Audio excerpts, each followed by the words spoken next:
Hello everybody, Tin Teacher here today, again with my wife Lucy.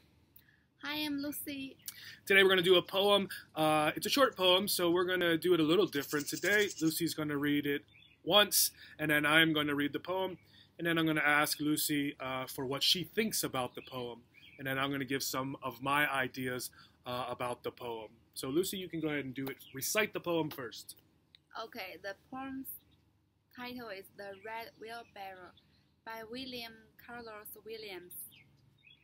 So much depends upon a red wheelbarrow, glazed with rainwater beside the white chickens. Okay. That's it, very short, 8 lines in total. The title, The Red Wheelbarrow by William Carlos Williams.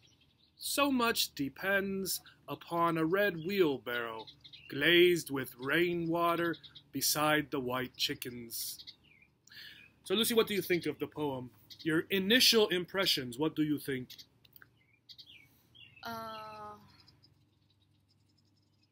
It feels like a view. A view of what? A view of this part. They were looking at something and then think about. Okay, like so chickens and the rainwaters. Okay. The red wheelbarrow. Do you know what a red wheelbarrow is? No. No? I have a picture I'm going to show Lucy. You all can see it in my posting. So I'm showing Lucy the red wheelbarrow. This is a painting sort of taken from the ideas of the poem. So a red wheelbarrow. I see. Lucy, what is that in Chinese? Do you have a Chinese word for that? We do, but I cannot think about it now. A red wheelbarrow is a thing that it's a container to move materials, for example. It has one wheel at the front, and then the container, and then 2 handles, and you it's fill like it. A 手推车. It's like use your hand to push it. Yeah, and you push it, right? You can pull it too, but usually people push it. So you put all the heavy stuff in there, and then you lift the back end up, and you push the material with the one wheel, right? Mm-hmm. So that's what the red wheelbarrow is. So William Carlos Williams, in this poem, what kind of things is he talking about, Lucy? Normal life? Just normal things, right? So this poem, William Carlos Williams and many others are part of a special group of poets, a poetic movement called the minimalist movement. Part of that is simplicity, right?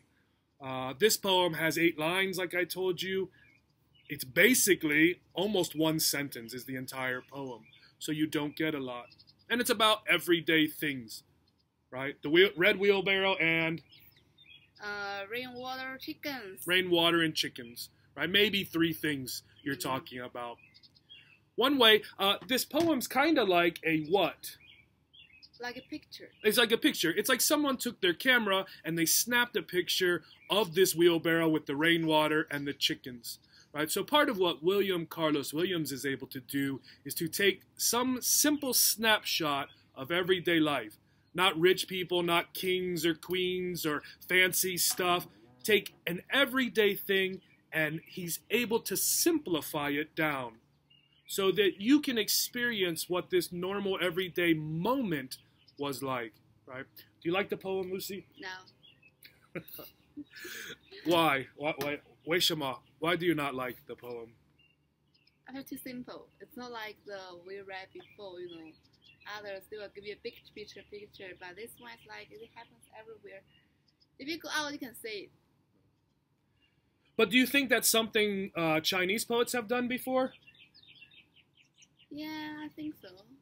I think, I don't remember any of the names now, but I've read some ancient Chinese poems that tend to glorify the everyday in simple ways as well.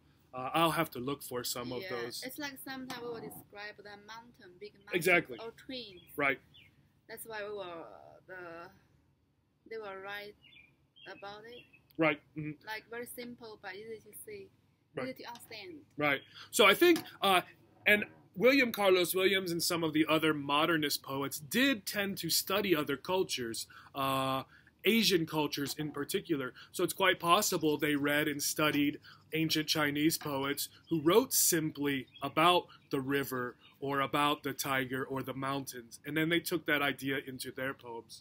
I hope you liked the poem. I'm a big fan of modernist poetry, a fan of William Carlos Williams. This one you can read it out loud, you could memorize it. As I said, there's not that much there, but the feeling of the simplicity of this poem is amazing to me. Bye-bye. Bye.